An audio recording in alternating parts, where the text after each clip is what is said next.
And ఇక మాల్దీవ్స్ కొత్త అధ్యక్షుడైనటువంటి మొహమ్మద్ మొయిజు ఆయన చైనాకు వెళ్ళబోతున్నారు. జనవరి 8 నుంచి 12 మధ్య పర్యటన ఉంటుందని చెప్తున్నారు. సో చైనాకు వెళ్ళడం ఎట్లాగో చైనాకు అనుకూలమైన వ్యక్తి అనేది మనం గతంలో మాట్లాడుకున్నది, దాంట్లో ఏం డౌట్ లేదు. బట్ జనరల్గా వాళ్ళ ఆనవాయితీ ప్రకారం కొత్త అధ్యక్షుడు భారత్కి రావాలి, కానీ చైనాకు వెళుతున్నాడు అని అంటే చాలా స్పష్టమైన సంకేతాన్నే వాళ్ళు ఇస్తున్నట్టుగా కనబడుతోంది. అండ్ అంతేకాదు దానికి కౌంటర్గానేనా ఇప్పుడు మీరు ప్లీజ్ ఎలాబొరేట్ దాన్ని కొంచెం క్లియర్గా ఎక్స్ప్లెయిన్ చేయండి. లక్షద్వీప్లో మోదీ సడన్గా ఒక వీడియో రిలీజ్ చేయడము, అక్కడ ఉండడము, టూరిజం లక్షద్వీప్లో పెంచే విధంగా ఆయన్నే ఒక బాధ్యత తీసుకుని బ్రాండ్ అంబాసిడర్ లాగా భారత్కి ఆయన ఒక వీడియో రిలీజ్ చేయడము అది చూస్తూ ఉన్నాం. వెంటనే దానికి రియాక్షన్స్ కూడా విపరీతమైన సెర్చ్ పెరిగిందంట. లక్షద్వీప్ గురించి, లక్షద్వీప్ టూరిస్ట్ స్పాట్స్ గురించి, వాటి గురించి భారత్ వ్యాప్తంగా మొత్తం సెర్చ్ అనేది విపరీతంగా పెరిగిందంట మోదీ ఆ వీడియో చేసిన తర్వాత. సో మాల్దీవ్స్కి కౌంటర్గానే ఈ ప్రయత్నం చేస్తున్నారనేది క్లియర్ అయింది. అండ్ చైనాకి ఎందుకు వెళ్ళాలనుకుంటున్నారు? ఇప్పుడు ఈ మధ్యలో జరుగుతున్నటువంటి సంఘర్షణ గురించి ఒకసారి ఈ రీసెంట్ డెవలప్మెంట్స్ని విశ్లేషిస్తారా?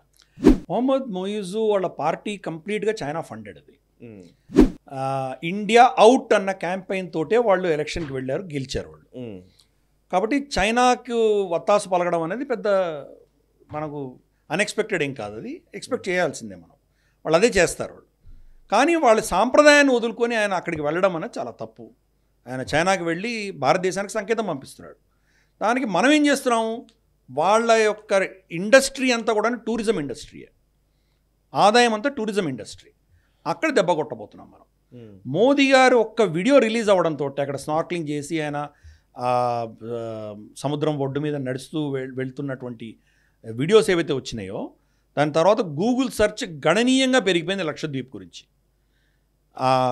సేమ్ టైం సోషల్ మీడియాలో మాల్దీవ్స్లో ఉన్నటువంటి వ్యక్తులు మోదీ గారిని తిడుతూ చాలా పోస్టులు చేశారు వాళ్ళు, అంటే ఈ లక్షద్వీప్ విజిట్కి వ్యతిరేకిస్తూ.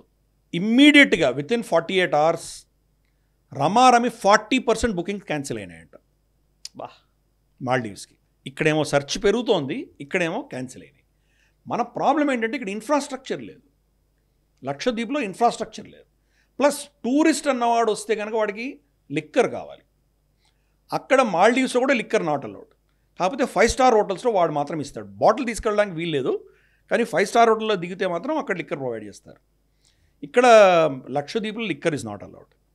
కాబట్టి ఈ ప్రభుత్వం దాన్ని మార్చే ప్రయత్నం చేస్తుంటే అక్కడ లోకల్ రెసిస్టెన్స్ కూడా వచ్చింది. అవును, మనం దాని గురించి కూడా మాట్లాడాం. రెసిస్టెన్స్ కూడా వస్తుంది. సో మరి మోదీ గారు ఇస్లామైజేషన్, కంప్లీట్ ఇస్లామైజేషన్, 97% ముస్లిమ్స్.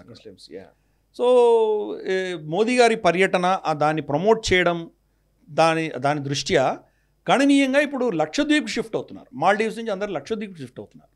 బహుశా అక్కడ ఇన్వెస్ట్మెంట్స్ రావాలి, ఇంకా చాలా అక్కడ రిసార్ట్స్ కట్టాలి.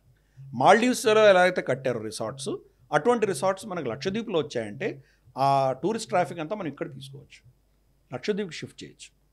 లక్షద్వీప్ మాల్దీవ్స్కి ఏమీ తీసుకోలేదు. మాల్దీవ్స్లో ఏంటంటే వాళ్ళు ఆల్రెడీ ఇన్ఫ్రాస్ట్రక్చర్ ఉంది, వాళ్ళకి చాలా సంవత్సరాలుగా దాన్ని ప్రమోట్ చేసుకుంటూ వెళ్ళారు. మనం లక్షద్వీప్ని ఇగ్నోర్ చేసాం, పట్టించుకోలేదు. పొలిటీషియన్స్కి అంతా ఏంటంటే ఒక 1 యూనియన్ టెరిటరీ, ఒక్క ఎంపీ వస్తాడు.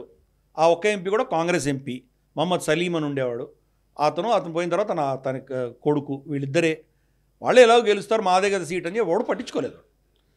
సో ఇప్పుడు మోదీ గారు వెళ్ళి అక్కడ ఆ మార్పు తీసుకురావడంతో మాల్దీవ్స్ కూడా మనం ఒక చాలా స్ట్రాంగ్ మెసేజ్ పంపించాం. జాతీయవాద జర్నలిజానికి అసలైన వేదిక నేషనలిస్ట్ హబ్ ని సబ్స్క్రైబ్ చేసుకోండి. నోటిఫికేషన్స్ కోసం బెల్ ఐకాన్ పై క్లిక్ చేయండి.